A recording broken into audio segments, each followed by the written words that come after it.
Buenos días. Les damos la bienvenida al segundo día de actividades de este coloquio de magia, brujería y superstición en México. Le pido por favor a los ponentes si pueden pasar, por favor. Bueno, vamos a dar comienzo con la mesa número 6, denominada Prácticas religiosas como resistencia a la conquista. Empieza en esta mesa la maestra Diana Roselí Pérez Gerardo, quien es licenciada y maestra en estudios latinoamericanos por la Facultad de Filosofía y Letras de la UNAM. Actualmente cursa el doctorado en Historia en la misma institución.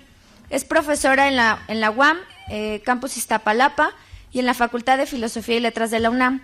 Su trabajo académico se ha concentrado en la realidad indígena americana, especializándose en el periodo colonial y en los movimientos políticos y sociales contemporáneos, lo que le ha permitido plantear la problemática indígena desde diversos ángulos y desarrollar una particular perspectiva interdisciplinaria en un amplio marco temporal. En 2012 se le otorgó la beca Edmundo Gorman para jóvenes investigadores en historiografía y teoría de la historia. Su línea de investigación actual es sobre historiografía de tradición indígena en Nueva España y Perú. Y hoy nos va a presentar la ponencia titulada El Taquioncoy, idolatría y resistencia en los Andes. Cedo la palabra.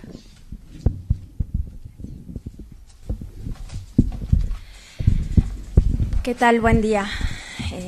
Agradecemos mucho a los que se madrugaron para estar y acompañarnos hoy. Siempre es muy triste cuando hay más gente arriba de la mesa que abajo, ¿verdad? Pero bueno, nuestras dinámicas académicas nos empujan a todos a estas tipo de actividades. A mí me da mucho gusto estar aquí también en el segundo coloquio que organizan en esta institución, donde también doy clases desde hace 4 años, de magia, brujería y superstición en México. Me parece además muy bien que esta mesa creo que tendrá mucho interés en tanto, parece que tenemos algo en común, que eso también es una ganancia que no siempre se ve, ¿verdad? Que haya coherencia interna en la mesa. Pero en este caso, bueno, yo les voy a hablar de los Andes, específicamente de un movimiento al que han caracterizado de muchas maneras, ¿no? Le han llamado movimiento mesiánico, le han llamado movimiento milenarista, movimientos de resistencia indígena ante la conquista, es decir, el Taquioncoy, desde que aparece con Luis Millones en el archivo, logró acaparar muchos de los reflectores académicos y de las modas intelectuales que en general son así, van produciendo alrededor del mismo tema. Y las interpretaciones que se han hecho alrededor de él, pues han planteado varias perspectivas desde las cuales se podría entender el Taquioncoy. De entrada les cuento que Taquioncoy a la letra, es decir, en quechua quiere decir, junto, Taquioncoy querría decir la enfermedad del baile, básicamente, ¿no? Es decir, en algunas crónicas, por ejemplo, cuando Guamampoma está haciendo una lista de los falsos hechiceros, porque de algún modo Guamampoma está tratando de distinguir entre aquellos sacerdotes, entre aquellos chamanes que sí son efectivamente conocedores de la religión andina, los trata de separar de aquellos que son, pues más bien unos falsificadores, ¿no? De hecho les dice hechiceros que chupan, ¿no? Así los considera Guamampoma. En esa lista de gente a la que Guamampoma descalifica por ser falsos hechiceros, de hecho van enlistando muchas de las enfermedades que estos falsos hechiceros pueden provocar. Entre ellas menciona el Taquioncoy, que sería, les decía, la enfermedad del baile, o hay otras enfermedades, ¿no? Enfermedades de la lluvia, enfermedades del manantial, enfermedades del que es golpeado por la tierra, enfermedades que son calamidades mayores, un poco refiriéndose como epidemias y cosas como más graves, ¿no? En todo caso, el Taquioncoy o Taquiongo, que sería más bien como la pronunciación específica del quechua y más bien hacia el aymara, va a ser, por un lado, una suerte de enfermedades. Pero por otro lado, Taqui, solito nada más, es el nombre que se le da a los cantares, es decir, a toda la serie de versos, suerte de poética, en la que es además muy importante dentro de la tradición del resguardo del pasado en los Andes. ¿Por qué? Pues porque, digo, seguramente lo habrán escuchado, los Andes, a diferencia de Mesoamérica, no cuenta con una tradición del resguardo del pasado que sea gráfica, ¿no? Es decir, no hay algo semejante a los códices, y lo que tenemos parecido pues, serían los quipus, estos nudos, cordeles anudados de varios tamaños, colores, materiales, órdenes distintos, pero que hasta la fecha, bueno, pues no hemos descifrado el código. De modo que mientras no descifremos el código, por más que hayan estado cifrados ahí textos históricos y de contenido de esa naturaleza, bueno, está fuera de nuestro alcance, ¿no? Hasta la fecha se han logrado descifrar más bien contenidos numéricos, se han propuesto interpretaciones sobre el orden en el que está cifrada esta información de orden numérico, tal vez calendárico, pero hasta ahí quedamos, ¿no? De modo que el taqui, estos cantares que hay de muchas índoles, como también los cuicatl acá en Mesoamérica, son de muchos tipos muy distintos, ¿no? Los hay históricos, los hay épicos, los hay... En términos de la tradición andina, los conocemos vía varios de los cronistas de tradición indígena, como el mismo Guamampoma, como Garcilaso de la Vega, que aunque es mestizo, trabaja mucho con la tradición propiamente andina, como Titucusi Yupanqui, como Juan Santa Cruz Pachacutic, etcétera, ¿no? De modo que esto nos plantea un asunto que va a ser nodal para poder interpretar el taqui oncoy, no solamente como este movimiento de resistencia a la conquista, que ha sido una de las interpretaciones pues, más reiteradas, ¿no? En la medida en la que los taquis acompañan todo tipo de situaciones, la entronización de un nuevo inca, un sepelio, las fiestas agrícolas, los sacrificios y rituales a las huacas, ya sean a las huacas panandinas o a las huacas regionales o a las huacas locales, ¿no? En ese sentido, bueno, taqui, más bien esa idea de cantos y cantos acompañados con baile, pues va a ser una práctica común a toda la religiosidad andina.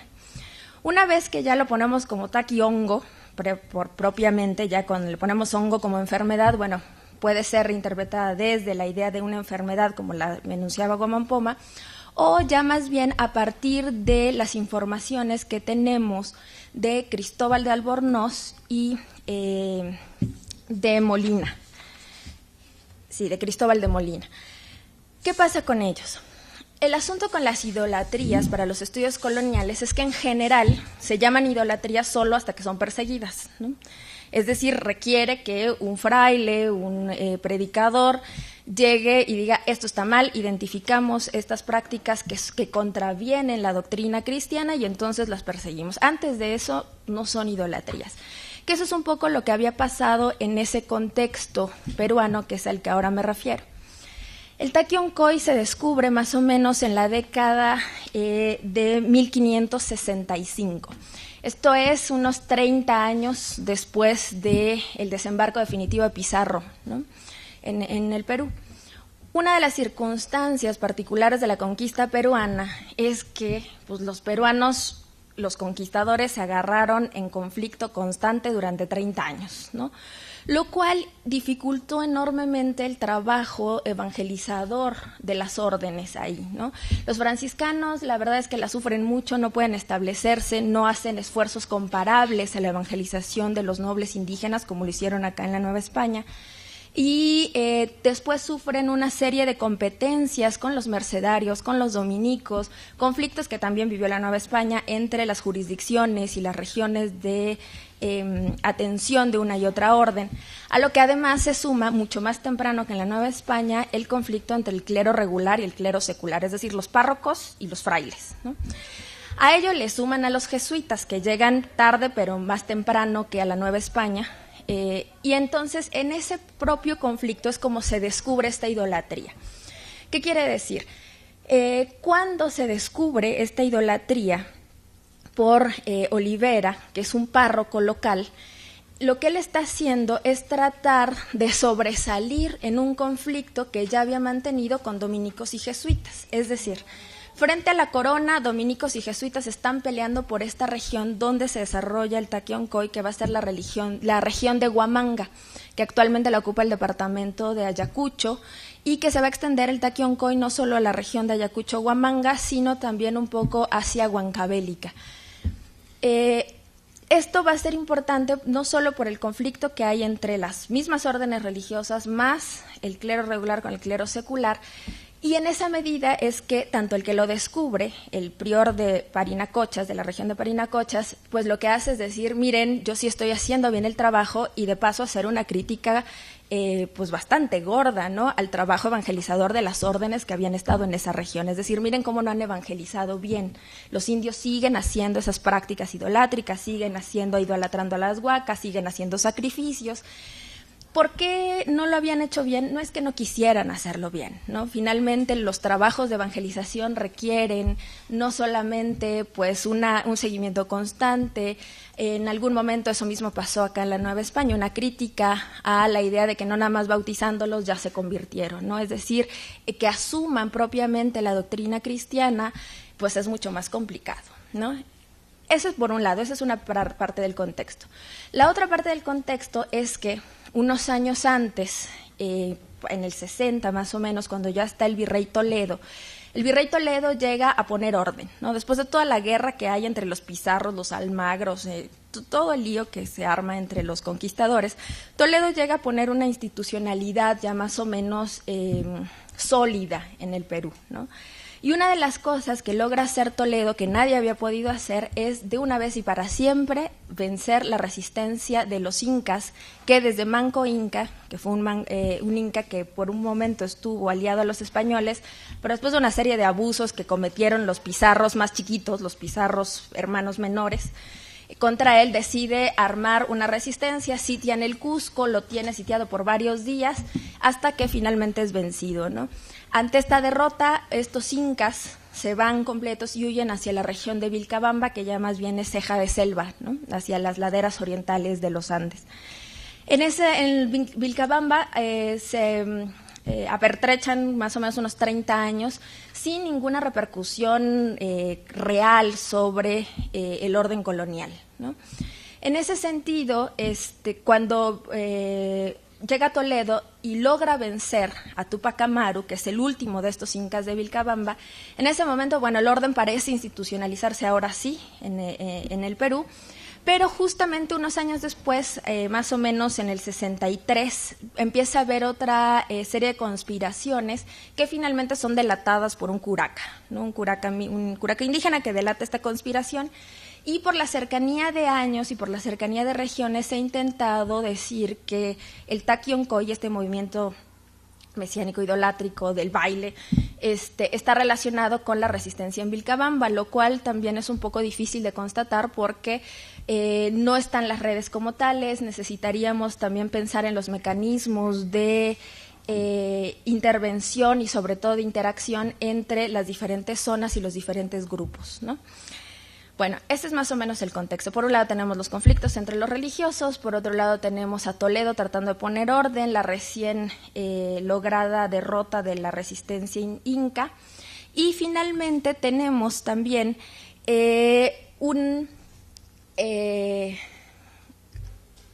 más bien el desarrollo propiamente ya de la minería como tal. Y en Huancavelica tenemos no las grandes minas, no el Cerro Rico de Potosí, no están las minas de plata, pero sí está una cosa que va a ser fundamental para la minería, que es el mercurio, ¿no?, o el azogue, que va a ser fundamental para la separación de la plata por medio del método de patio. En ese sentido, todos los indios de esta zona de Huamanga Lucanas están siendo pues víctimas de la mita minera en Huancavelica y de la mita en Obrajes. Huamanga también va a ser un sitio importante de Obrajes. De modo que lo que tenemos es un momento de crisis radical donde los pueblos que habitan esta zona están siendo seriamente afectados y aprovechan un momento para entrar con este movimiento que está liderado por Juan Chocne. Y Juan Chocne es el líder, pero al mismo tiempo lo más particular de este movimiento, y creo que para eso sí les leeré una cita, es cómo se va desarrollando y por qué finalmente logra tener esta serie de impactos sobre los españoles. Esta es una cita un poco extensa, la describo porque creo que lo hace mejor este testimonio de Jerónimo Martín en Huamanga en 1570. Descubrió entre los dichos naturales la seta y la apostasía que entre ellos se guardaba del taqui hongo, que por otro nombre se dice aira. que muchos de los dichos naturales la predicaban y decían a otros que lo seguían que no creyesen en Dios ni en sus mandamientos, ni adorasen en las cruces, ni imágenes, ni entrasen en las iglesias, ni se confesasen con los clérigos, sino con ellos, y que ayunasen ciertos ayunos en sus formas y gentilidades que tenían de costumbre en tiempo de los incas, ni comiesen sal, ají, ni maíz, ni teniendo cópula con sus mujeres, sino solo bebiendo una bebida, y les ofreciesen carneros, llamas, y otras cosas, y que ellos venían a predicar en nombre de las huacas, Titicaca, Tihuanaco y otras huacas principales de este reino que había en tiempo de los incas, y que estas huacas llevan de vencida al Dios cristiano, y que faltaba ya poco para vencerlo. Y los maestros de dichas huacas les decían que, si así lo hiciesen, les iría bien en todos sus negocios y tendrían salud ellos y sus hijos. Y si adoraban a dichas huacas, se morirían y andarían de cabeza por el suelo y los pies arriba, y otros tornarían en guanacos, en venados, en vicuñas y otros animales, y se despeñarían desatinados. Perfecto. Finalmente, lo impactante de esto es que las huacas, que en general pueden estar alojadas en montañas, en alguna piedrecilla, en algún guijarro, en cualquier suerte de cosas, para el Taquión-Coy lo que pasa es que las huacas toman posesión de los cuerpos, y los cuerpos, una vez que la huaca se ha introducido en ellos, entonces tienen esta serie de trances como temblorinas, danzas, etcétera, ¿no? Los sacerdotes, como Juan Chocne, que no a todo mundo, no a todos los que siguen el Taquión-Coy los posee la huaca, sino que estos sujetos son seres especiales a los que los confesores y los sacerdotes van cuidando y les van dedicando nuevas formas, ¿no?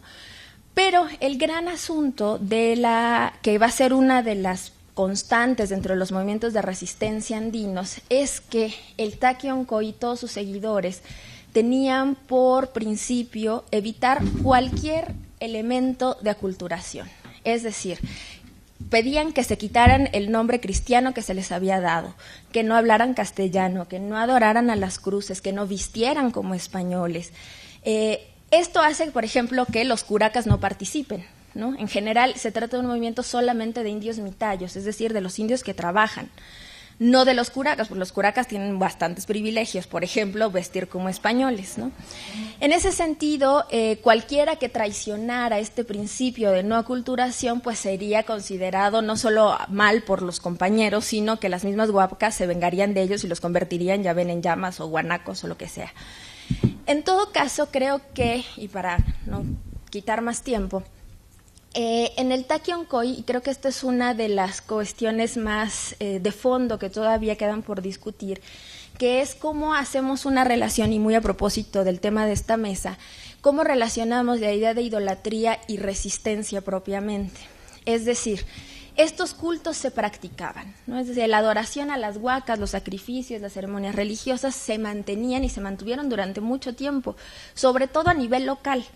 Los cultos incas, los cultos establecidos por los incas, esos sí fueron muy rápidamente sofocados por los cristianos, ¿no? Pero no a nivel local. En ese sentido, ese pacto que había más o menos entre religiosos e indígenas, bueno, se mantenía, ¿no? Pero en el momento en el que nosotros decimos, claro, ellos estaban teniendo ese culto como una forma de resistencia, habría que pensar en el contexto general y por qué a lo mejor en ese específico momento, entre 1565 y 1575, este movimiento adquiere un nuevo fervor y nuevos alcances. Dos cosas últimas es, el Taquión-Coy no se extiende por toda la región andina. De hecho, en algún momento se ha dicho que llegó hasta La Paz, hasta Cusco. Difícilmente podemos hacerlo. No llega a las ciudades. Es un asunto de indios mitayos. Y la otra cosa es que su extinción, la persecución que hace Cristóbal de Albornoz, en 10 años hace que desaparezca el movimiento por completo, teniendo consecuencias y otras más graves, que es, por ejemplo, ahora sí una persecución más puntual a todas estas prácticas religiosas andinas, y que va a tener además una nueva oleada otros 10 años después, ya hacia finales del siglo XVI, donde la persecución de idolatría idolatrías, pues más bien se va a convertir en un mecanismo más de despojo de tierras y bienes, tanto de caciques como de curacas, ¿no? En esa medida creo que habría que pensar si esa resistencia, como nosotros la vemos, de la conquista, la estamos interpretando nosotros, porque eso es lo que queremos ver ahí, o más bien si hay una serie de confluencia de factores que implicaban que esa suerte de rituales y de prácticas habían permanecido en el orden colonial por las características propias de ese orden en ese momento y las dificultades que había presentado en el Perú. Gracias.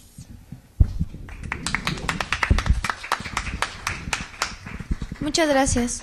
Les recuerdo a los ponentes que tienen 20 minutos, por favor, para que tengamos tiempo para la discusión.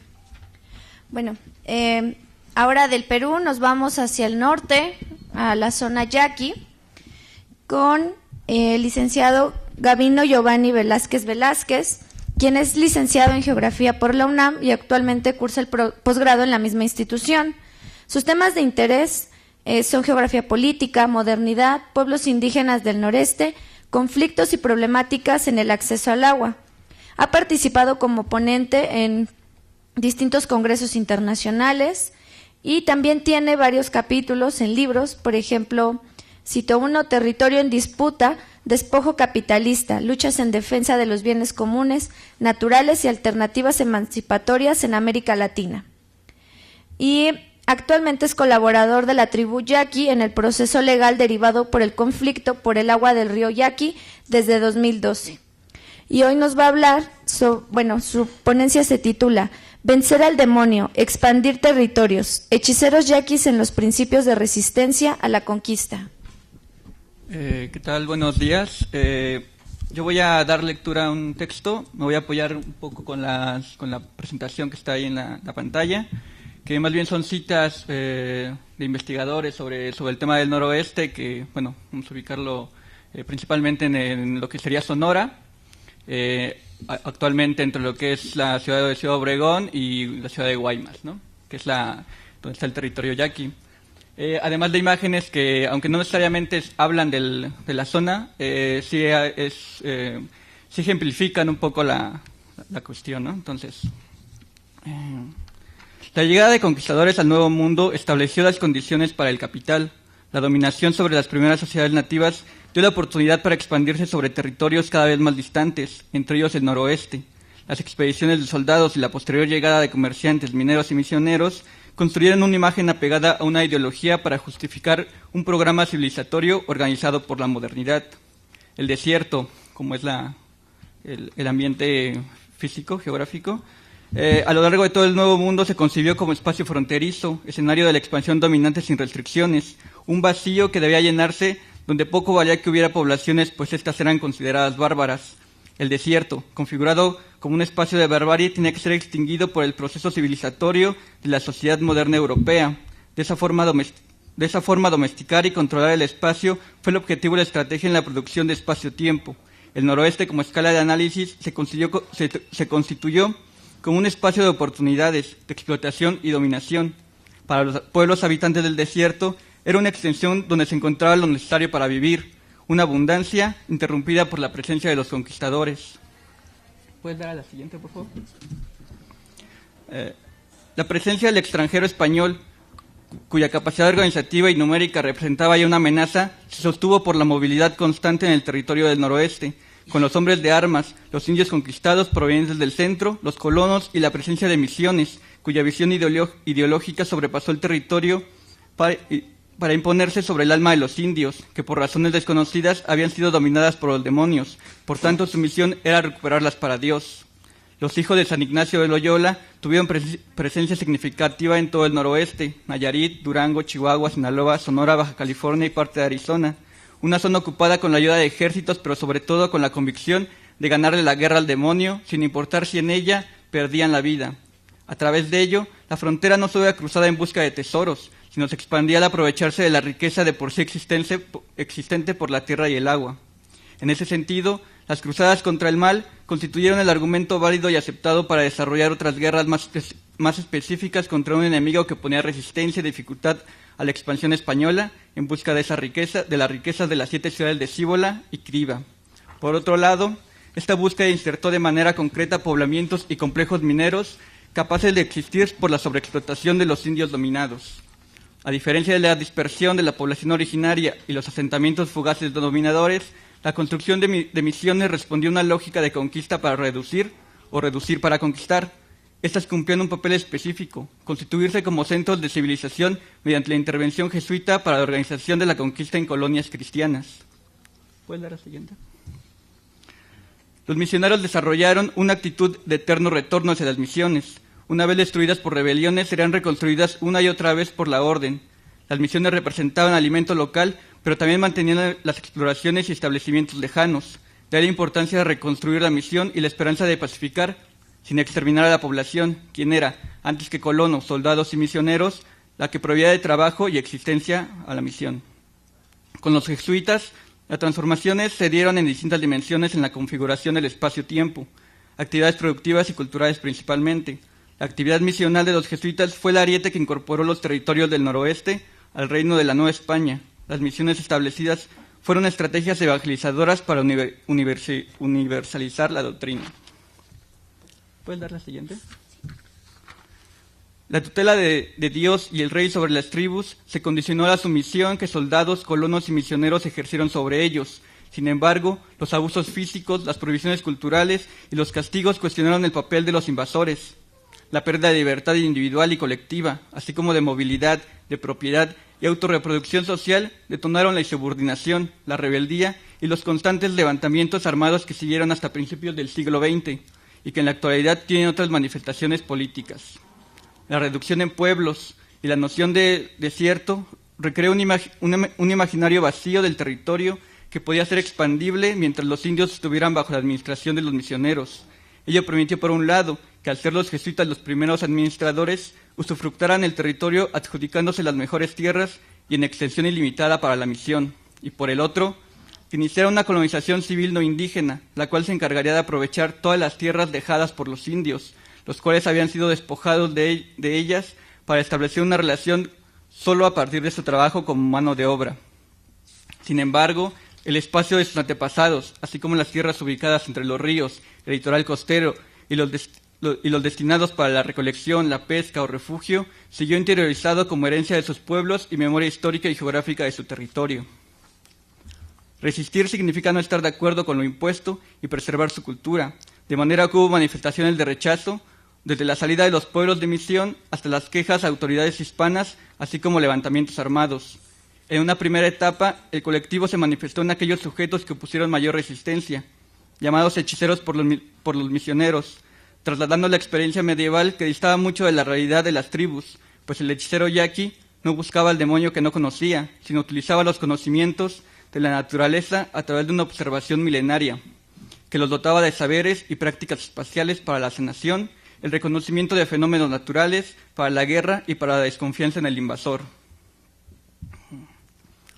Otón de Mendizábal, en 1946, menciona su influencia para contingencias médicas y otras de la vida cotidiana, la cual, citando, se convirtió frecuentemente en influjo sobre la colectividad, siempre en el sentido de la resistencia al invasor, particularmente al misionero, que propagaba nuevos sistemas de propiciar a los dioses y una terapéutica distinta, con perjuicio de sus intereses profesionales. Más allá de los celos profesionales, los hechiceros eran parte de esa sociedad que no deseaba entrar al mundo moderno, se ocultaba aún frente al misionero. Esa estrategia de sobrevivencia pervive en la actualidad junto a la doctrina cristiana, sin identificar plenamente hoy en día cuál de ellas es predominante. El hechicero representa una intromisión en la política dominante al impedir su pleno ejercicio sobre el conjunto social y sobre las mismas almas. Las prácticas del hechicero recuerdan esa vida anterior a la misión, libre de la cruz, la espada y el trabajo, que no son otra cosa que la sumisión y servilismo a la modernidad capitalista, una capacidad por oponerse a las contradicciones de dicha modernidad. La obra de Pérez de Rivas, jesuita, que se llama Historia de los triunfos de nuestra fe entre las gentes más bárbaras y fieras de nuestro orbe, es el registro histórico que sostiene, por un lado, la consumación y victoria de la religión cristiana de la mano de las prácticas de los jesuitas, por otro, manifiesta las dificultades y episodios para realizar una conversión total de los yaquis a dicha religión. admite una guerra de conquista donde paradójicamente quienes poseían la fuerza eran los pueblos yaquis, cuya victoria militar fue contundente contra el capitán Diego Martínez de Urdaide, cuyo papel conquistador dejó en manos de los jesuitas Andrés Pérez de Rivas y Tomás Basilio, es decir, transformó su política de exterminio por no poder lograrlo o inclusive estar al borde de la muerte, por una política de negociación de la mano de la Compañía de Jesús. ¿Puedes darle la siguiente?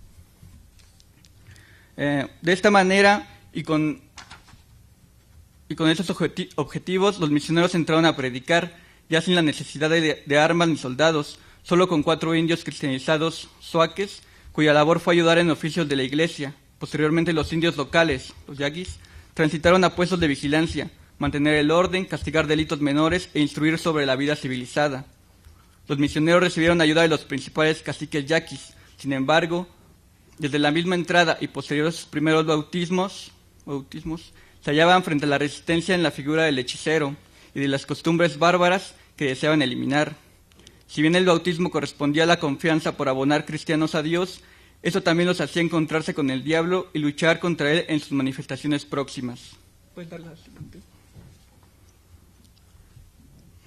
Los hechiceros representaban dificultades, peligros, estorbos, los cuales, aunque menores, seguían existiendo sin que se pudiera frenar ni por Dios mismo. Cosa similar ocurría con las acciones de los pocos gustosos a la doctrina, quienes poseían, de acuerdo a Pérez de Rivas, un furor bárbaro propio de la naturaleza. ¿Me puedes dar la siguiente? La anterior y estas son citas precisamente del libro de Pérez de Rivas, donde al final de cuentas habla sobre esas manifestaciones que le hicieron ver a él, ¿no? Propiamente diferentes entrevistas. Los castigos, reprendas y persecuciones contra los hechiceros constituían la política de control. De esta manera, en un episodio narrado por Pérez de Rivas, se ahorca a uno en compañía de 2 o 3 y se perdona a otros que aparentemente habían sido engañados por el demonio. ¿Puedes dar la siguiente?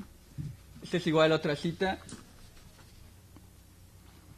Los yaquis que se resistieron utilizaron los argumentos de los padres para visibilizar la oposición a ellos a través de la presencia del demonio, el que los dominaba, pero también el que los dotaba de poder. En ese sentido, los yaquis habían adoptado a los demonios antes que a Dios, y conocieron que uno significaba rebeldía y el otro sumisión, y optaron por el primero, cuyo simbolismo los llevó a una construcción de la resistencia. El dominio iniciado por los padres permitió el dominio político. Así la fe y la ley encajaron bajo la estrategia de la cristiandad y la lucha contra el demonio, de manera tal que para los yaquis inició una vida racional ajena a su historia pasada de barbarie, salvajismo e idolatría. Es decir, la invasión estaba aparentemente concluida. De esta manera, la expansión del capital y la modernidad del Nuevo Mundo se dio a partir de una cosmovisión occidental que suprimía la identidad de las naciones y tribus. El noroeste sería escenario de prácticas que de manera abierta o oculta procuraron el exterminio, por el uso de las armas o mediante la asimilación al mundo cristiano. El fin era el mismo: reducir en pueblos a los habitantes originarios e imponer una política de control a partir de la subordinación dada por la explotación de su trabajo. Así como las prácticas de dominio se han ido modificando hasta la actualidad para imponer la racionalidad capitalista, las respuestas opositoras también han adquirido relevancia a lo largo del tiempo, sin haber sido eliminadas en su totalidad debido a su renovación y por su estatus oculto. El hechicero, como depositario de la tradición ancestral, fue un símbolo del rechazo hacia los misioneros en su imposición de Dios. Sus actos significaron rebeldía e insubordinación, pero eran maneras de reproducción cultural diferente a la española y con arraigo cultural tradicional prehispánico. La historia, si bien habla del dominio, al repensar es posible identificar prácticas, representaciones y discursos de la espacialidad producida en la confrontación entre dos formas civilizatorias. La obra de Pérez de Rivas evidencia a aquellos que apuntalaron la lucha y resistencia de la tribu yaqui contra los preceptos impuestos para procurar su exterminio. Su defensa actual es producto de esa lucha por negarse a morir como cultura y pueblo. En ese sentido, la muerte individual por su rebeldía solo habla de una lucha permanente por mantener su colectividad como origen y como propuesta de existencia futura. Existen manifestaciones culturales actuales, sobre la presencia del demonio, ligada a distintos niveles de representación del espacio. ¿Puedes dar a la siguiente? Del espacio y del tiempo, nombrados como mundos, anias, en Jack, congruentes en distintos planos objetivos y subjetivos, pero entrelazados que dotan de sentido a prácticas ceremoniales y cotidianas. Los que detentan el conocimiento para entrar y salir de estos mundos siguen siendo los hitebi, curanderos, pero también los músicos y danzantes que siguen reservando sus conocimientos para ellos y sus sucesores ante la embestida del despojo cultural llevada a cabo por el indigenismo mexicano o por el despojo de plantas medicinales y otros recursos de carácter mágico. De esta manera, la concepción del BBG Eri, el demonio o el diablo, que es en su lengua, queda reflejado en los yoris. Los yoris serían los mestizos o los blancos, cuyas prácticas han derivado en afectaciones cada vez más visibles para la territorialidad y el sujeto yaqui. Para los indígenas, el BBG Eri dejó de estar entre ellos, como lo señalaban los misioneros, para estar presente en las acciones de reducción y exterminio de los extranjeros, los yoris. Para los yaquis, el demonio tenía que ser expulsado de sus pueblos o protegerse contra él. Así queda inscrito en su ritualidad con la danza de Pascola, que podemos ver en las imágenes. En ella los danzantes son los hijos del demonio, que al ser aceptados en la fiesta yaqui, reniegan de su padre. Este busca insertarse entre la comunidad yaqui, pero es ahuyentado de la espacialidad yaqui. Lo anterior permite señalar la posibilidad, nunca desechada, de la expulsión del dominador mediante la lucha constante en la reproducción de su cultura para impedir la fragmentación como grupo social y el despojo que representan los proyectos del capital y el Estado. Es todo.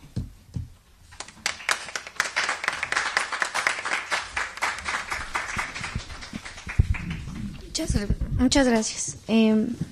Para continuar, regresamos hacia el Perú, esta vez con el maestro Saúl Iván Hernández Juárez.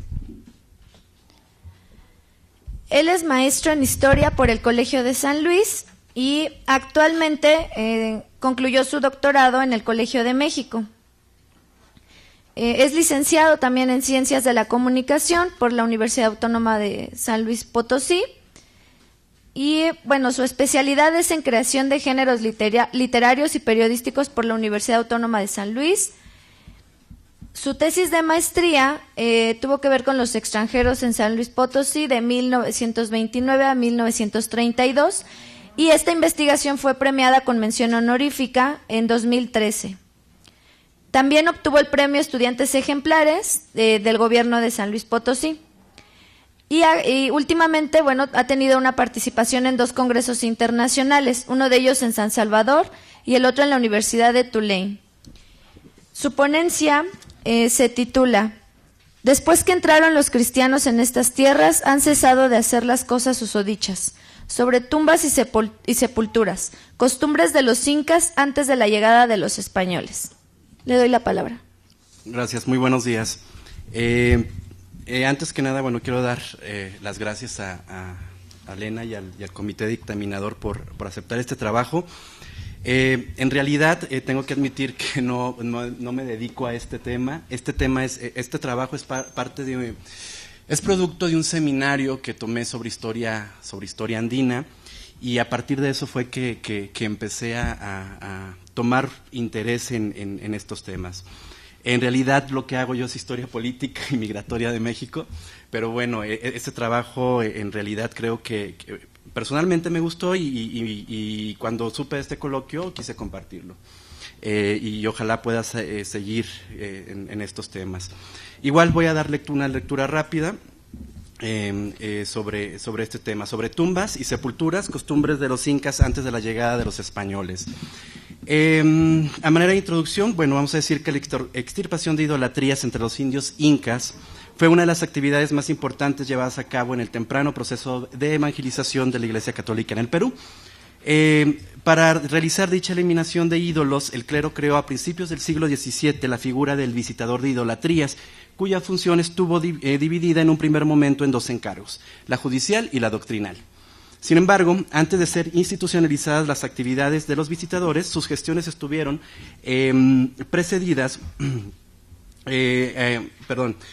A finales del siglo XVI, por las pesquisas, los interrogatorios y las averiguaciones de idolatrías, con el objetivo de conocer las costumbres de los incas antes de la llegada de los españoles. Estas investigaciones sirvieron como telón de fondo para la creación de estrategias evangelizadoras por parte de la Iglesia para el éxito de la conversión de los indios en el Nuevo Mundo.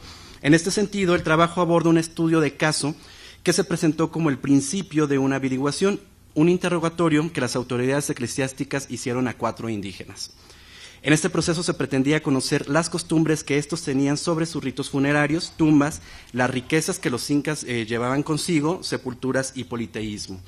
En la misma fuente se observa una serie de preguntas que se formularon, así como una información general que se aspiraba a obtener sobre el Tupa Inca, Viracocha, sacrificios humanos, ofrendas, antropofagia, pecado nefando y la ubicación de las provincias donde se realizaban dichas prácticas. El objetivo de analizar un estudio de caso que precede a la institucionalización de la extirpación de las idolatrías puede arrojar luz sobre los primeros procesos judiciales y eclesiásticos en contra de los indios incas. Esto a partir de las declaraciones que se hacían sobre cuáles eran sus costumbres antes de la llegada de los europeos. Como ya se mencionó, y la manera en que dicha información fue utilizada para la creación de estrategias para lograr la evangelización.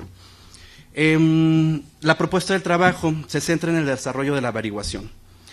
Sobre el contexto, la revisión historiográfica que se realizó para este tema, sobre mitos, rituales, tradiciones prehispánicas, casi siempre han estado escritas desde un nivel de descripción muy histórica o se utilizan muchas veces las crónicas escritas durante los siglos XVI y XVII. En este sentido, parte de la propuesta de los estudios novedosos en los Andes es tratar de superar estas narraciones clásicas como simples descripciones arqueológicas o etnográficas o históricas, para designar lo que los cronistas estaban narrando, sus experiencias y el contacto que tuvieron con los ritos y mitos incas. Casi siempre fueron nombrados de manera despectiva, como fábulas, es decir, que siguieron este patrón europeo y occidental de designar a los mitos andinos como extraordinarios, de seres que la población natural dotaba de voz y por consiguiente trataba de explicar aquel mundo regido con un marcado politeísmo. Asimismo, los cronistas dotaron de un juicio de valor que generalmente codificaba de inferioridad a las creencias religiosas andinas. Enrique Urbano señala, y cito, el catolicismo español del siglo XVI acogía las experiencias religiosas indígenas en la medida en que le permitían alcanzar el estado de la fe verdadera. Podía de paso servir para elaborar una estrategia misionera, ser señaladas de lo que el verdadero Dios, figuras o sombras de una verdad religiosa católica. Se podría llamar la estrategia del ignoto Deo. Precisamente es esta fábula andina despreciada lo que permitió a los misioneros católicos, en cierta medida, homologar ciertas prácticas religiosas andinas con prácticas religiosas católicas. Fue ese Dios desconocido el que permitió a la evangelización ir más allá al centro de la creencia andina. Estensoro señala, por ejemplo, que es posible construir una historia exclusivamente indígena con un objeto perfectamente definido frente al cual la realidad colonial era un elemento exógeno y efímero. Sin embargo, la realidad andina y colonial tuvieron varias vertientes en la construcción misma. El factor natural indígena perduró y el factor exógeno no fue efímero, por el contrario, se amalgamó en un sincretismo perfectamente adaptable a las diferentes realidades. En esta dirección tiene cabida formular una pregunta que puede direccionarnos en el entendimiento de dicho sincretismo religioso. Cuando los indios se convirtieron al cristianismo, ¿cuáles fueron los elementos occidentales asimilados y cuáles elementos de la antigua religión andina sobrevivieron? ¿Qué es cristiano? ¿Qué es andino? Si bien dicha pregunta no se trata de responder en ese trabajo, Estensoro ofrece una primera aproximación al asegurar que, al explicar las particularidades de un cristianismo indígena, también se está entendiendo un sustrato de creencias campesinas anteriores que se perpetúan, agregándose al catolicismo, en la medida que no entraban en contradicción con él, por supuesto. Se presume que la tradición religiosa andina tuvo que amoldarse a la palabra de Dios occidental. Sin embargo, Esto podría ser discutido ampliamente, ya que desde el inicio de la evangelización en la religión incaica, el catolicismo mostró en su catecismo ciertas inestabilidades, por ejemplo, la crucifixión del Hijo de Dios, que debían ser afianzadas para que pudieran ser asimiladas a las costumbres paganas e idolátricas. Por otra parte, la narración de la historia de la evangelización en la región andina tiene que dejar de ser analizada como un proceso lineal que consistió solamente en bautismos masivos, como ya dijo la maestra Pérez Gerardo, o instrucción sumaria. A su vez, el catecúmeno andino tendría que ser abordado desde todas aquellas aristas que volcaron su conversión al cristianismo: coerción, guerra y la voluntad misma. Y como algunos autores han propuesto, la evangelización también puede haberse tratado de una forma de integración a esa nueva sociedad criolla y novohispana, más que como una conversión voluntaria a un sistema de creencias nuevas que trataban de roer las estructuras sociales y religiosas del mismo poder indígena para el conocimiento verdadero de Dios. La información, en el siguiente apartado hablo sobre la información de las idolatrías de los incas alrededor de 1571. Francisco Toledo, quinto virrey del Perú, fue llamado el gran tirano de los indios, puesto que fue quien se esforzó de manera desmedida en liquidar lo que eran considerados hechiceros y dogmatizadores incas, principalmente porque habían conocido y vivido en la época anterior de la llegada de los españoles. Para Toledo y para las misiones, la experiencia de los ancianos indígenas significó una rica fuente de información que podía acercarlos, por medio de la información que ofrecían, por supuesto, al conocimiento de las costumbres, las prácticas idolátricas que podían ser utilizadas para el éxito de la evangelización, ya sea por la voluntad del niño o por los métodos represores o coercitivos. Por otra parte, dichos ancianos que habían conocido la época del Imperio Inca eran o fueron considerados por las autoridades eclesiásticas como hechiceros, como ya se acaba de mencionar, y por ello mismo representaban uno de los principales peligros que podían obstaculizar el esparcimiento de la fe cristiana entre los indios. La campaña, esta campaña del virrey Toledo contra la idolatría ordenó en un primer momento casi de forma institucionalizada las primeras averiguaciones e interrogatorios para obtener la información sobre las costumbres e idolatrías que los incas practicaban antes de la llegada de los europeos. El documento que utilicé y que da cuenta de esto y sirve como ejemplo para evidenciar dichas averiguaciones e interrogatorios, lleva por título Información de las idolatrías de los incas e indios y de cómo se enterraban, de 1571. En junio de 1571, Toledo ordenó la pesquisa sobre las costumbres de los incas en la región del Valle del Yucay, en el departamento de Cusco. Y cito lo que escribe Toledo. Es muy puntual. Saber y averiguar la orden y costumbres que los incas y curacas y otros indios ricos tenían a su tiempo de su gentilidad e idolatrías, de enterrarse y qué riquezas llevaban consigo y sus sepulturas, y para qué efectos y a qué dioses adoraban y qué les hacían a ellos y a los incas. Qué orden y recaudo tenían, la guarda de estos, y qué horas se tenían dedicadas para ellos. Para lograr estos objetivos, Toledo nombró a Álvaro Ruiz de Navamuel bajo el cargo de visitador de los reinos, y a su lado fungió como intérprete Gonzalo Gómez Jiménez, que a su vez examinaba a los testigos del interrogatorio. Como ya se señaló anteriormente, los españoles pretendían primero conocer el pasado, prácticas y costumbres de los incas, para así tener un mayor conocimiento sobre métodos y estrategias que los llevarían a la evangelización exitosa. Sin embargo, también ya lo señaló la maestra Pérez Gerardo, el saqueo de las riquezas y las tumpas también tenían especial atención para el enriquecimiento de la corona española. Este fue uno de los principales factores, el factor económico. Y en este punto es necesario señalar que el interrogatorio que se ha comenzado a analizar tiene dos sentidos diferentes, el judicial y el evangelizador. El primero, para tener el conocimiento y la ubicación de esas tumbas, de curacas incas ricos que se hacían enterrar con oro, plata, piedras preciosas, ropas y ropas finas. El segundo interrogatorio era para conocer las prácticas idolátricas de los indios, ya que para la Iglesia las idolatrías representaban supervivencias que no podían ser no toleradas. O como señala Rubén Vargas, la idolatría consistía en adorar a criaturas olvidando al Creador. Los visitadores nombrados por Toledo casi siempre fueron eclesiásticos escogidos entre clérigos que tenían amplio conocimiento de las lenguas indígenas y además tenían que gozar de fama de buenos predicadores. Sobre la primera pregunta, muerte y sepulturas, he señalado que uno de los principales objetivos en los interrogatorios era que debían ser aplicados a indios que hubieran vivido antes de la llegada de los españoles o que hubieran sufrido esa transición, ya que ellos eran los que podían dar información verdadera de lo que pasaba. Los protagonistas del interrogatorio que se está analizando son de la encomienda de Arias Maldonado. Está Pedro Payo Cuxi, de 80 años, de la misma encomienda fue Diego Itapingo, de 90 años, y Juana Pitaido, de la encomienda de Alfaro, de 90 años también. Y finalmente Alonso Paván Puyo, del pueblo de Malcala, de la encomienda de Pedro de Ortiz. A dichos ancianos indios se les hacía jurar por Dios y por la Santa Cruz que debían de hacer con sus manos para así responder por verdad sobre las respuestas de lo que se les preguntaba. El interrogatorio se hacía también como una manera de confesión, en el que a su vez la confesión indígena era uno de los modos de pedir, mediante la purificación de ligarse con fuerzas sagradas que protegían la creyente, la confesión, comprometía a sus dioses. Los visitadores tenían muy claro sobre lo que se les preguntaba a los indios, ya que dichas preguntas estaban diseñadas con el fin de inducir las respuestas que querían escuchar. Sería necesario en este sentido preguntarse bajo qué presiones, intimidación o coerción, si es que la hubo, fue hecho el interrogatorio.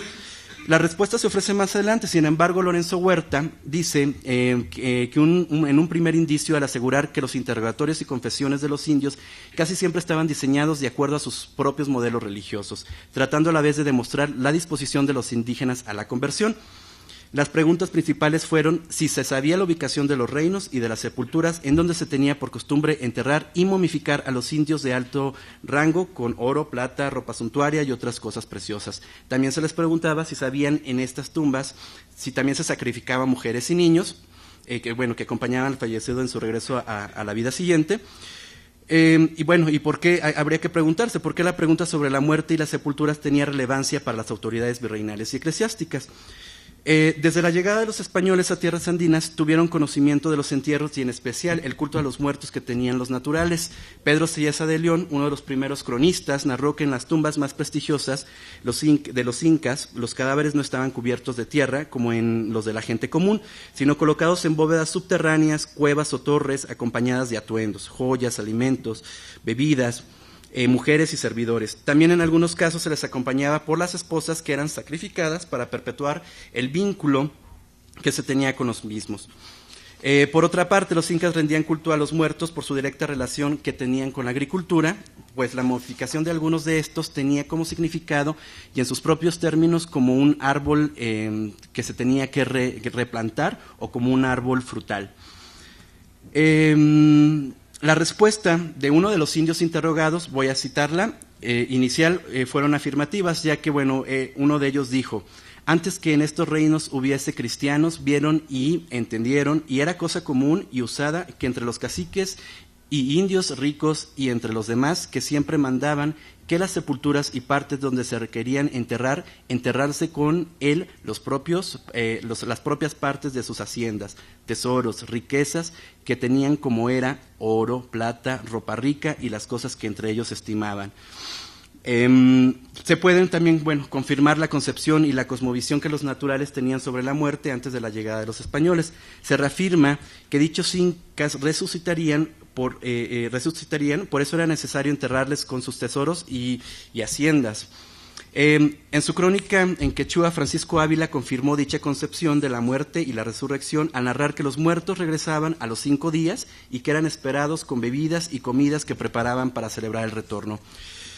Se señaló también que a pesar de la evidente creencia que los indios tenían en la vida después de la muerte, para los indígenas la vida de los muertos en el más allá seguía indisolublemente ligada a sus cuerpos y a la satisfacción de sus necesidades materiales. Voy a saltarme un poquito a la segunda pregunta. En la segunda pregunta, bueno, la idolatría de los indios andinos fue una de las prácticas que más chocaron con la religiosidad en el del viejo mundo. ¿Va? Los ritos andinos de veneración a los muertos, pero sobre todo la adoración a ciertos dioses, eran leídos por los españoles como idolatrías. Fue así que para la Iglesia la idolatría significaba un pecado, y aduciendo a dicho pecado, la conquista y la evangelización estaban perfectamente justificadas, y de esa manera se podría esclavizar a aquellos indios que no estuvieran dispuestos a seguir la palabra de Dios, o será vasallo o será esclavo. Finalmente, ya no me queda mucho tiempo, voy a dar esta conclusión. Los interrogatorios que eran realizados a una parte de los ancianos incas que habían vivido la experiencia anterior a la llegada de los españoles, fueron una rica fuente de información para los recién llegados españoles al Nuevo Mundo. La información que se quería obtener fue para conocer las prácticas y costumbres de los indios antes de la llegada de estos. Es así como dichas declaraciones podían ser utilizadas en varios sentidos. Para el clero serviría para la creación de estrategias de evangelización, así como la homologación de ciertos ritos y tradiciones. Además, para la invención de la tradición andina por parte de los cronistas, que quedaría para la posteridad. En otro sentido, servían a los conquistadores para tener conocimiento de templos, ofrendas, minas, que serían usadas en favor de la corona española. ¿Por qué analizar interrogatorios? En la historia se ha visto el proceso de conquista y evangelización del Nuevo Mundo como un proceso lineal. Sin embargo, lo que se trata de proponer es el de estudiar dichos procesos bajo elementos multifactoriales. Así, los interrogatorios servían a dos causas, ya lo dijimos, judicial y religiosa, en la mayoría de los casos ejercidos bajo la figura de la amenaza, la coerción, la presión. Sin embargo, dichas entrevistas también fungieron para la Iglesia como la confesión del indio. De esta manera se puede evidenciar el sincretismo que se logró entre estas dos tradiciones religiosas. Se analizaron dos preguntas que fueron el eje conductor. Sin embargo, la primera consistió en conocer las costumbres que tenían estos indios, principalmente a lo que se refería a la sepultura y la muerte. Es así como las respuestas ofrecidas por los indios muestran la cosmovisión que se tenía sobre dichos temas. En este sentido, la resurrección y el cuerpo juegan un papel de suma importancia, al ser la resurrección la esperanza de una nueva vida, pero no en otro mundo, sino una vuelta al terrenal en el que se suponía se había abandonado. Es así como la momificación y el satisfacer necesidades físicas de los cadáveres suponían este regreso, en el que las riquezas ofrendadas garantizarían una nueva vida más cómoda. La concepción de la muerte y la satisfacción de las supuestas necesidades físicas de un cadáver se tradujo para los españoles en idolatría, lo cual significó que estaban adorando y ofrendando a criaturas que no eran dioses, que no eran el creador de todas las cosas. Bajo la concepción religiosa cristiana, dichas prácticas de idolatría tendrían que ser extirpadas, solo que en muchas ocasiones también fueron utilizadas en favor de la propia evangelización. Los interrogatorios para conocer las costumbres de los indios antes de la llegada de los españoles, al parecer, tuvieron un periodo de vida corto, ya que fue la institucionalización de las visitas y la extirpación de idolatrías lo que sustituiría más tarde. Gracias.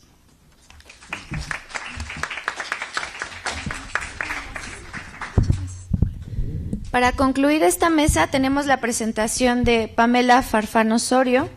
Ella es pasante de la licenciatura en Historia de la Facultad de Filosofía y Letras de la UNAM y ha participado en algunos coloquios, entre el cual destaca Magia, Brujería y Hechicería en la Nueva España, que fue en su primera edición este evento, y el primer Congreso Internacional de la Aplicación de Justicia Inquisitorial, que se llevó a cabo en el Instituto de Investigaciones Jurídicas de la UNAM el año pasado. Su línea de investigación es Inquisición Novohispana y hoy nos va a hablar sobre El hijo pródigo regresa a casa, la reconciliación de Juan Blair. Es un poquito distinto a lo que hemos tratado, pero también es otra forma de resistencia y bueno, creo que va a ampliar la perspectiva de esta mesa. Por favor. Hola, buenos días. Como mencionó la licenciada Ana Karen Luna Fierros, mi nombre es Pamela y les voy a leer mi ponencia. El hijo pródigo regresa a casa, la reconciliación de Juan Blair. Los historiadores han centrado su atención en los procesos inquisitoriales en contra de los extranjeros, quienes fueron juzgados por la Inquisición novohispana por calvinistas, luteranos y judeoconversos. Sin embargo, es poco lo que sabemos sobre los protestantes que acudieron al Santo Oficio por voluntad propia para ser reconciliados con la Iglesia Católica. ¿Qué motivos tuvieron estos extranjeros para pedir la reconciliación con la comunidad católica? ¿Acaso la Iglesia estaba ganando la batalla en contra de las religiones reformadas al admitir a los protestantes en su comunidad? ¿Qué habrán pensado los inquisidores sobre estos protestantes, quienes rechazaban su religión para ser admitidos al seno de la Iglesia?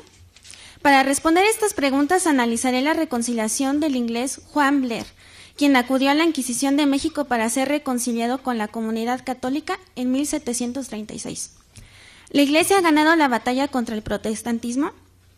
Son pocos los investigadores que han estudiado los procesos inquisitoriales relacionados con los protestantes que practicaban el catolicismo por convicción. Por ejemplo, Ronnie Perelis menciona que el tío de Luis de Carvajal, llamado el Mozo, fue descrito por su sobrino como un tío miserable y ciego, ya que practicaba una religión diferente a las de sus ancestros, el catolicismo. De acuerdo con el autor, Luis de Carvajal, el Mozo, percibía a su tío como un católico devoto, quien no toleraba la presencia de judeoconversos en el territorio que gobernaba. José Toribio Medina explica que en el año de 1620, el comisario de Manila reconcilió a 10 extranjeros a la Iglesia Católica. Asimismo, Medina afirma que los inquisidores enviaron una carta a la Suprema sobre la difícil situación en la que se encontraban las Filipinas, sobre todo en la religión, ya que algunos protestantes buscaban la reconciliación con la Iglesia motivados por el temor. Para los inquisidores, estos extranjeros no aceptaban con honestidad la religión católica, y cito: algunas de las reconciliaciones espontáneas que el dicho comisario nos ha remitido son de los mismos holandeses y otros rebeldes de su majestad que fueron tomados prisioneros de la guerra, que se han quedado allí avecindados y aún casados. Nosotros hemos advertido al comisario la remisión con que ha procedido en esto, pues siendo tan notoria la apostasía de la fe de todos estos, y habiendo sido presos en la guerra infraganti delicto de hacerla y dañar a los católicos, bastaba esto para haber procedido contra ellos y hacerles causas, sin dejarlos allí el tiempo que han estado, hasta que han venido de su voluntad a confesar sus errores, y le ordenamos que de aquí adelante proceda en esto con mayor cuidado. Otro de los dichos reconciliados son alemanes y franceses, herejes, no soldados ni prisioneros, sino vecinos de las dichas islas, que con la comunicación de los católicos se han reducido, si ya no es que el miedo de ser descubiertos los haga curarse de prevención. Los unos y los otros fueron, como se ha dicho, admitidos a reconciliación como espontáneos, y si están allí, hoy tenemos preso en estas cárceles un alemán confidente en la secta de Calvino, y otro vino los días pasados de su voluntad a confesar sus errores, y le reconciliamos en la sala de esta audiencia. Y es tan entendido en la secta de Calvino, como vuestra señoría verá por su confesión, que también nos ha parecido remitir con esta. Los que prendemos y castigamos, de estos ninguno dejamos en la tierra, sino los enviamos a España desterrados o a las galeras, conforme a sus delictos, y tal vez hemos pensado si haríamos lo mismo en cuanto al destierro aquí y más en las Filipinas. Con los que acuden espontáneos a reconciliarse, en consideración del recelo que dijimos arriba de que no vienen reducidos, sino temerosos, y por el que se pueda tener de su relapsia y de los perjuicios referidos, andando entre católicos, pero no le hemos puesto en ejecución, porque además de ser contra derecho y estilo del Santo Oficio, sería espantar a los demás para que no se reduzcan y vengan a pedir reconciliación. Y así mandará vuestra señoría ver si sería buen medio que, habiéndolos reconciliado, diésemos aviso secreto al virrey o a los gobernadores de las provincias donde estuviesen, para que, a instancia del fiscal de su majestad, los echen a España por extranjeros de los prohibidos para vivir en las Indias. Y como quiera que también se opone este medio a la seguridad con que ellos se presentan y se les debe guardar, contrapesan más eso otros inconvenientes y la poca firmeza de su fe. México, 20 de mayo de 1620. Doctor don Francisco Bazán de Albornoz. Don Juan Gutiérrez Flores. Como podemos observar, algunos protestantes residentes en las Filipinas acudieron al comisario de Manila por voluntad propia para obtener el perdón de sus pecados, así como la reconciliación con la Iglesia Católica.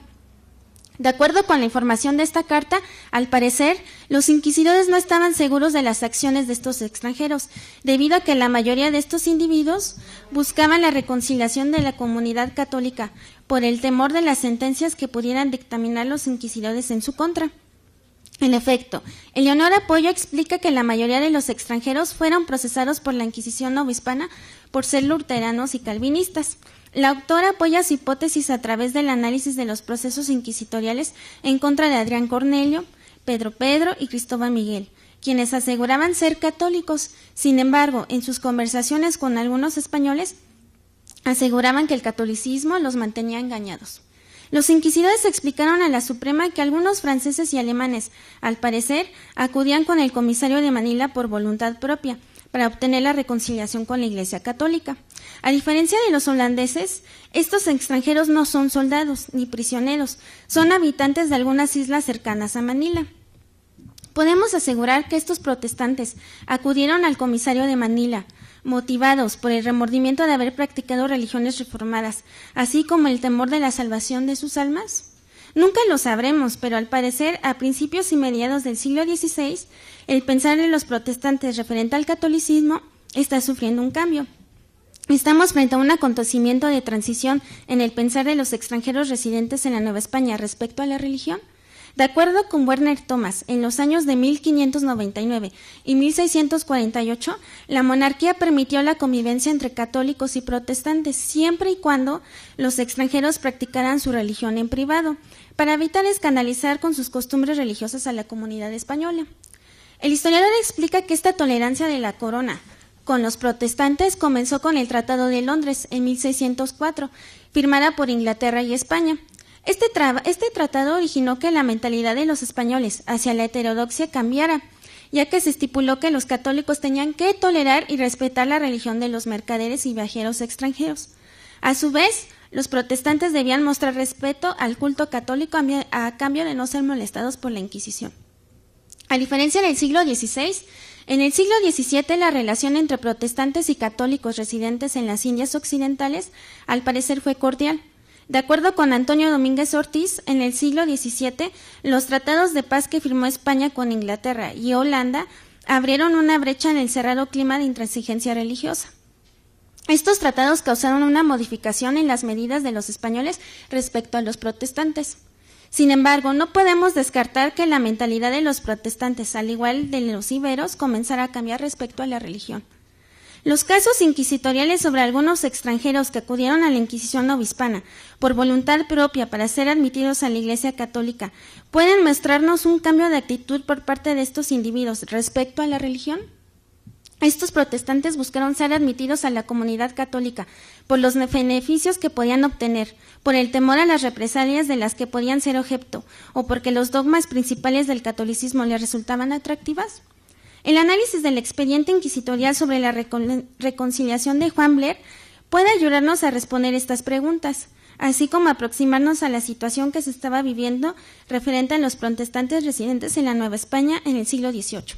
El hijo pródigo regresa a casa. De acuerdo con las declaraciones de Juan Blair, era natural en Newcastle, Inglaterra. Al parecer su oficio consistió en ser marinero. Llegó al Nuevo Mundo en un navío portugués llamado Nestán, al parecer en la paleografía, a Buenos Aires, y de allí pasó al puerto de Beauprés, de donde pasó a Lima y después a Acapulco. Este presente año en el navío en el que vino el virrey Armendáriz y de allí a esta ciudad. Blair no menciona el año de su llegada, sin embargo podemos deducir que viajó a la Nueva España en 1724, ya que Alfredo Moreno Cebrián explica que el virrey de Perú, Juan Armendáriz y Peruana, tomó posesión en su cargo en 1724, por lo que nuestro inglés debió haber llegado a México entre los años de 1724 y 1725.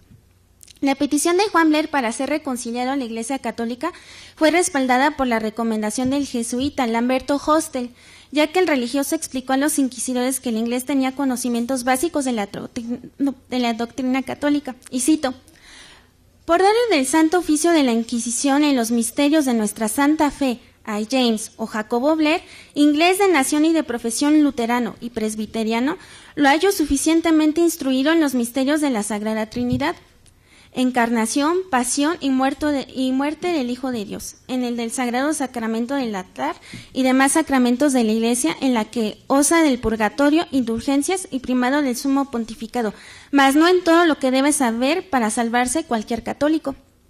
De acuerdo con la petición del jesuita, nuestro inglés tenía conocimiento de los preceptos básicos de la religión católica, pero necesitaba ser instruido en los misterios de la fe para poder ser reconciliado con la comunidad católica. Hostel pidió a los inquisidores que se le permitiera hablar e instruirlo por completo sobre el catolicismo. Esta petición debió sorprender a los inquisidores, ya que un inglés practicante de las religiones reformadas pedía por voluntad propia ser admitido al catolicismo. Además que contaba con la recomendación de un religioso.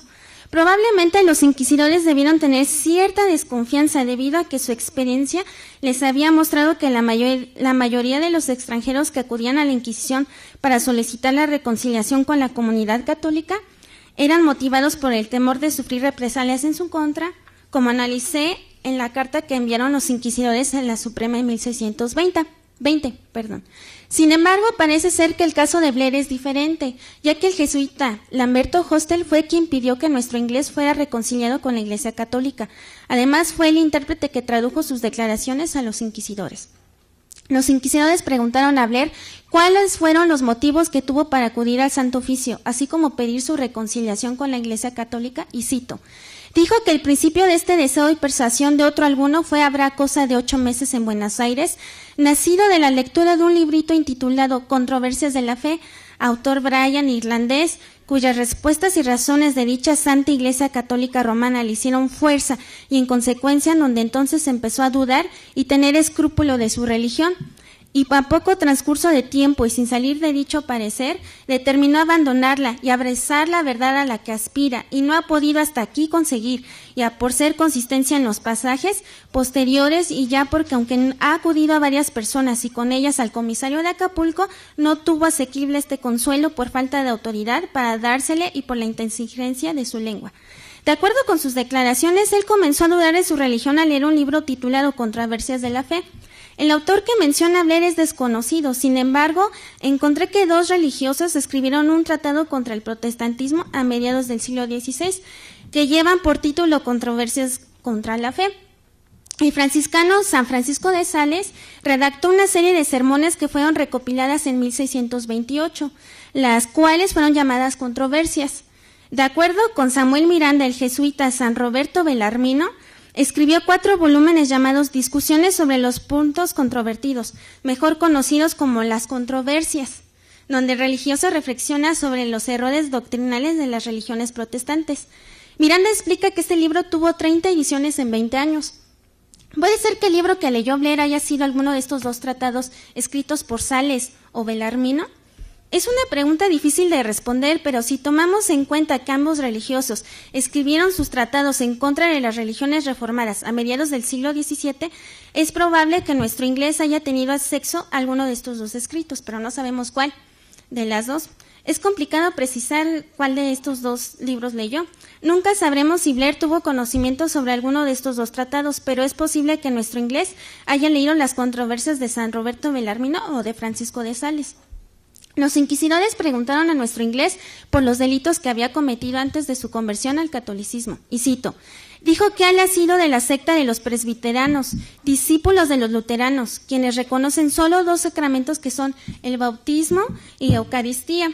El primero de los cuales no sabe bien cómo se administra, pero sí que en la Eucaristía solo confiesan la figura de Cristo y que solo observan los dichos preceptos excluyendo los 10 verdaderos, los 10 mandamientos, el sexto y nono, y sin reconocer Ave María, Salve Regina, ni mandamientos de la Iglesia, ni purgatorio, ni indulgencias, en lo cual se mantuvo y vivió hasta dicho pasarse a Buenos Aires. Para los inquisidores debió sorprenderles la afirmación de nuestro inglés sobre la práctica constante de la religión presbiteriana, pero debió inquietarles la declaración de Blair que sus creencias comenzaron a debilitarse con la lectura de las controversias contra la fe en su estancia en Buenos Aires. ¿Cuál fue la reacción de los inquisidores al saber que un protestante abandonaba su religión para ser admitido a la comunidad católica? Probablemente los inquisidores debieron estar impresionados por este caso, ya que al parecer, a diferencia de los anteriores casos de reconciliación solicitados por extranjeros en el siglo XVII, Juan Blair decidió por voluntad propia dejar su religión por el catolicismo. ¿Estamos ante un caso insólito sobre la reconciliación voluntaria de un protestante? La respuesta es complicada, pero como mencioné anteriormente, algunos historiadores han trabajado algunos casos de protestantes que terminaban adoptando la religión católica por convicción, como el caso del tío de Luis de Carvajal, llamado el Mozo, Esta afirmación es arriesgada pero posible, ya que a pesar de que la mayoría de los casos de protestantes juzgados por la Inquisición que han estudiado los investigadores han demostrado que algunos extranjeros pretendían ser católicos para obtener privilegios, no despertar sospechas en la comunidad novohispana de sus prácticas religiosas o por temor de ser procesados por la Inquisición de México. No significa que a todos los protestantes procesados por el Tribunal Novohispano solicitaran la reconciliación con la Iglesia Católica motivados por el temor. El caso de Juan Blair nos muestra una situación diferente, ya que de acuerdo con sus declaraciones decidió abandonar su fe por el catolicismo, motivado por la lectura de las controversias de la fe. Al principio los inquisidores tuvieron cierta cautela con la petición de nuestro inglés, debido a que le preguntaron si tenía otros motivos para abandonar su fe. Y cito, preguntando si tiene algún motivo temporal para reconciliarse con nuestra Santa Iglesia Católica Romana.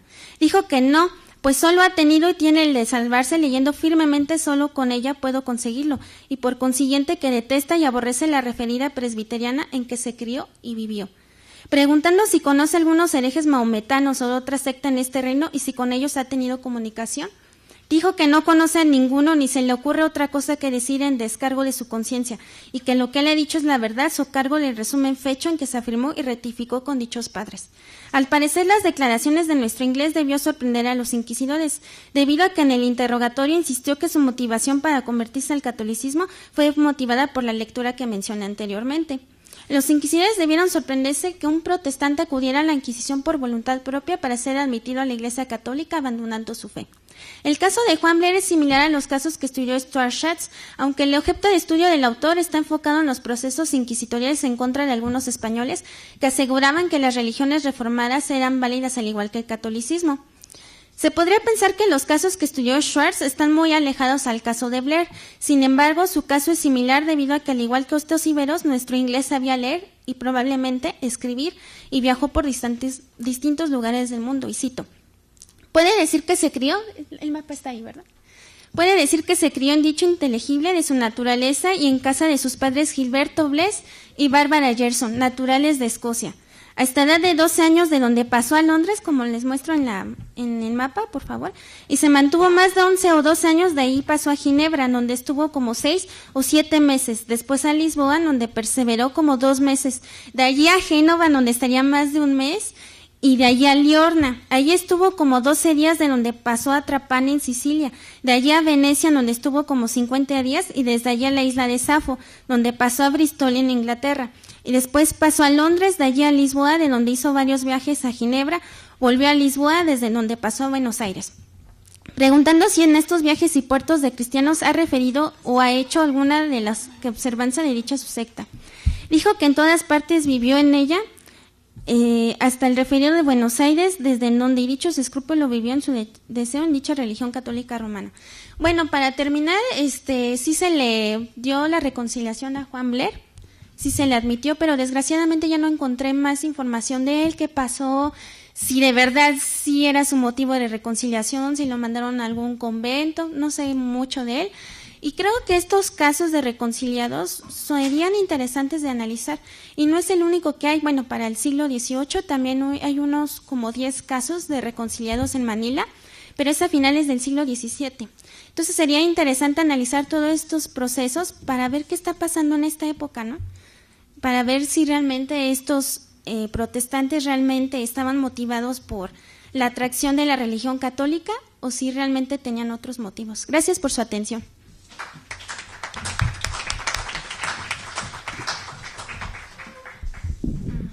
Muchas gracias. Tal vez calendárico, pero hasta ahí quedamos, ¿no? De modo que el taqui, estos cantares que hay de muchas índoles, como también los cuicatl acá en Mesoamérica, son de muchos tipos muy distintos, ¿no? Los hay históricos, los hay épicos, los hay... En términos de la tradición andina, los conocemos vía varios de los cronistas de tradición indígena, como el mismo Guamampoma, como Garcilaso de la Vega, que aunque es mestizo, trabaja mucho con la tradición propiamente andina, como Titucusi Yupanqui, como Juan Santa Cruz Pachacutic, etcétera, ¿no? De modo que esto nos plantea un asunto que va a ser nodal para poder interpretar el Taquiñuecoy no solamente como este movimiento de resistencia a la conquista, que ha sido una de las interpretaciones pues más reiteradas, ¿no?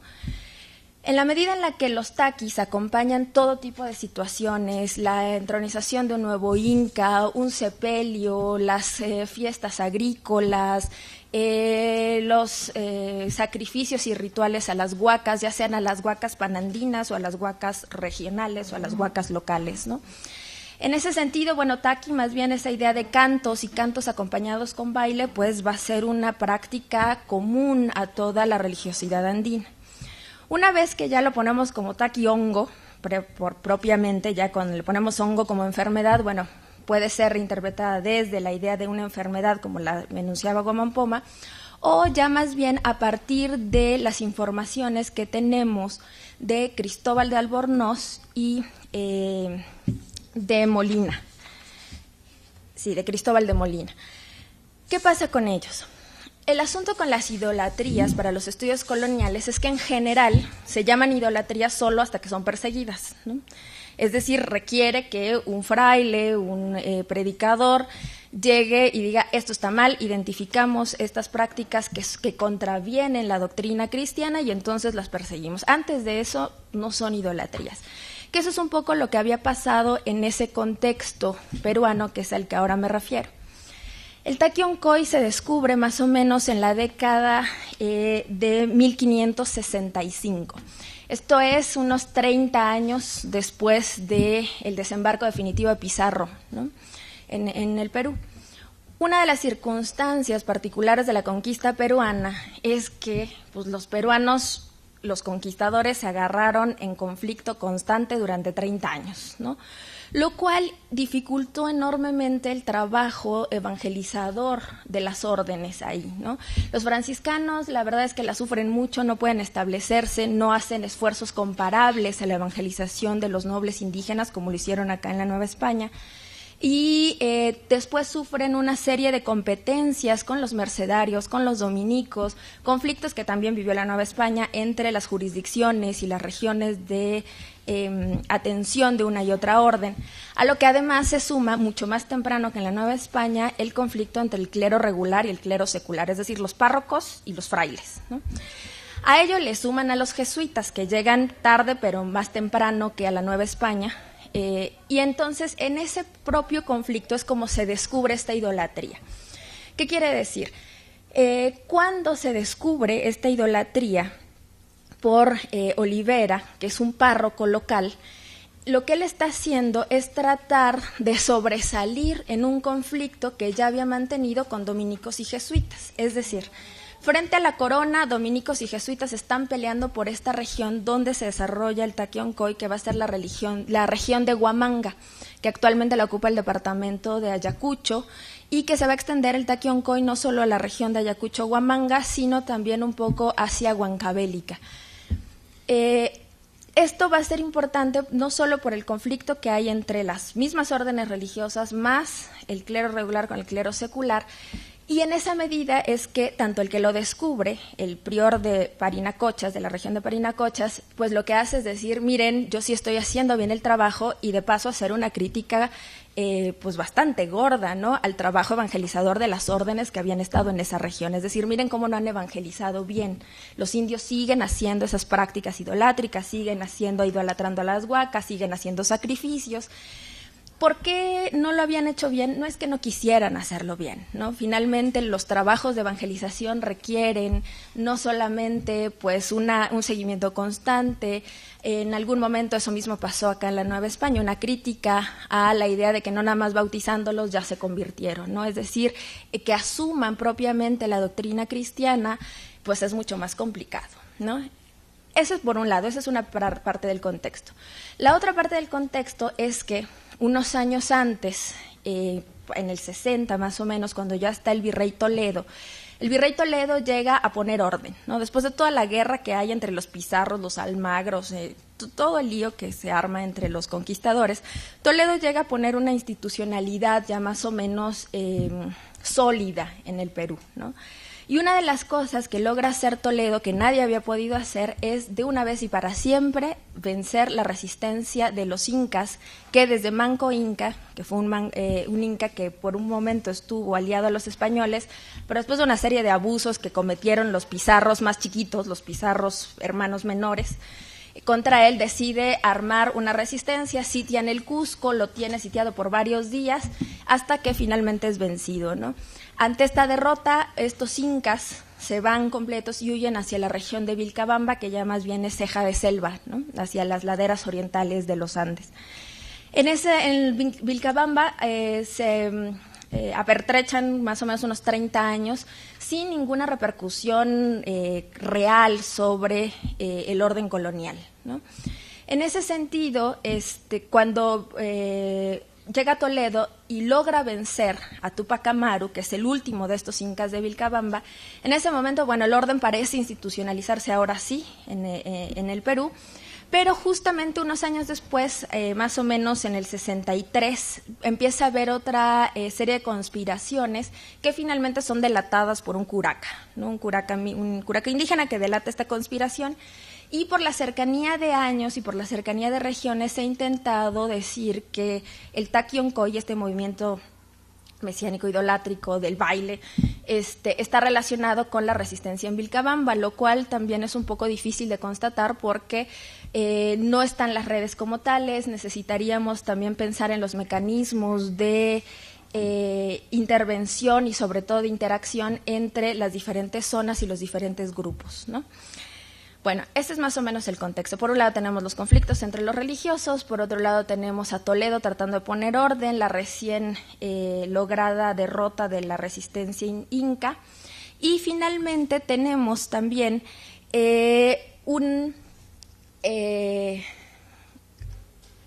más bien el desarrollo propiamente ya de la minería como tal. Y en Huancavelica tenemos no las grandes minas, no el Cerro Rico de Potosí, no están las minas de plata, pero sí está una cosa que va a ser fundamental para la minería, que es el mercurio, ¿no? O el azogue, que va a ser fundamental para la separación de la plata por medio del método de patio. En ese sentido, todos los indios de esta zona de Huamanga, Lucanas, están siendo pues víctimas de la mita minera en Huancavelica y de la mita en Obrajes. Huamanga también va a ser un sitio importante de Obrajes. De modo que lo que tenemos es un momento de crisis radical donde los pueblos que habitan esta zona están siendo seriamente afectados y aprovechan un momento para entrar con este movimiento que está liderado por Juan Chocne.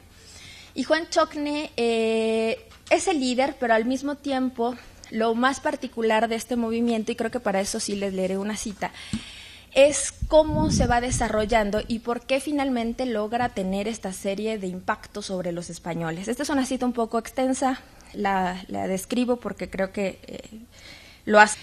Logró acaparar muchos de los reflectores académicos y de las modas intelectuales que en general son así, van produciendo alrededor del mismo tema.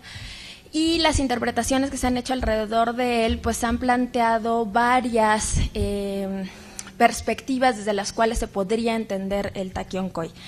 De entrada les cuento que Taquiongói a la letra, es decir, en quechua quiere decir junto, Taquiongói querría decir la enfermedad del baile, básicamente, ¿no? Es decir, en algunas crónicas, por ejemplo, cuando Guamampoma está haciendo una lista de los falsos hechiceros, porque de algún modo Guamampoma está tratando de distinguir entre aquellos sacerdotes, entre aquellos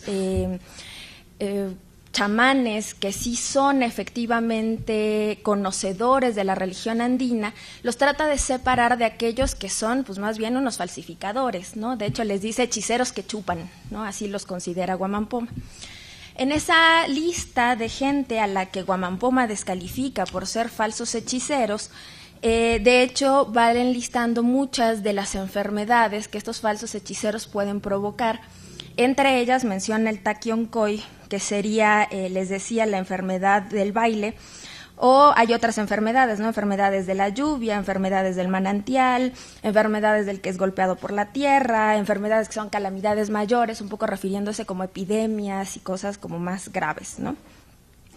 En todo caso, el Taquiongói o Taquiongo, que sería más bien como la pronunciación específica del quechua y más bien hacia el aymara, va a ser, por un lado, una suerte de enfermedades. Pero por otro lado, taqui, solito nada más, es el nombre que se le da a los cantares, es decir, a toda la serie de versos, suerte de poética, en la que es además muy importante dentro de la tradición del resguardo del pasado en los Andes. ¿Por qué? Pues porque, digo, seguramente lo habrán escuchado, los Andes, a diferencia de Mesoamérica, no cuenta con una tradición del resguardo del pasado que sea gráfica, ¿no? Es decir, no hay algo semejante a los códices, y lo que tenemos parecido pues, serían los quipus, estos nudos, cordeles anudados de varios tamaños, colores, materiales, órdenes distintos, pero que hasta la fecha, bueno, pues no hemos descifrado el código. De modo que mientras no descifremos el código, por más que hayan estado cifrados ahí textos históricos y de contenido de esa naturaleza, bueno, está fuera de nuestro alcance, ¿no? Hasta la fecha se han logrado descifrar más bien contenidos numéricos, se han propuesto interpretaciones sobre el orden en el que está cifrada esta información de orden numérico.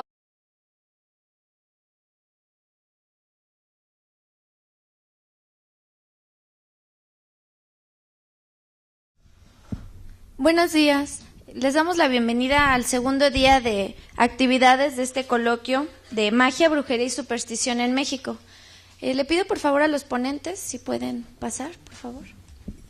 Bueno, vamos a dar comienzo con la mesa número 6, denominada Prácticas religiosas como resistencia a la conquista.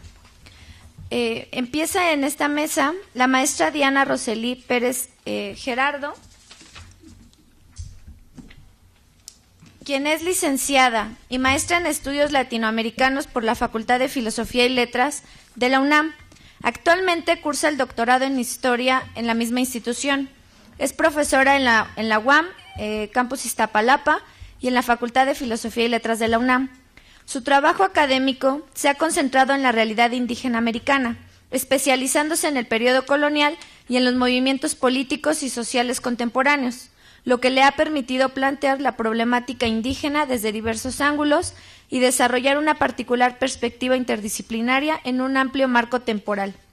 En 2012 se le otorgó la beca Edmundo Gorman para jóvenes investigadores en historiografía y teoría de la historia. Su línea de investigación actual es sobre historiografía de tradición indígena en Nueva España y Perú. Y hoy nos va a presentar la ponencia titulada El Taqui Oncoy, idolatría y resistencia en los Andes. Cedo la palabra.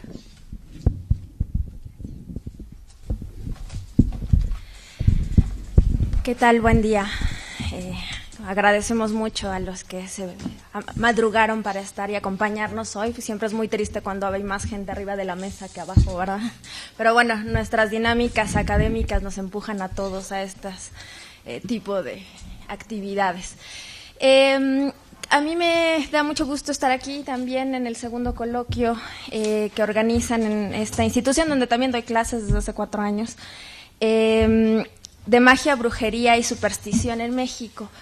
Me parece además muy bien que esta mesa creo que tendrá mucho interés en tanto, parece que tenemos algo en común, que eso también es una ganancia que no siempre se ve, ¿verdad? Que haya coherencia interna en la mesa.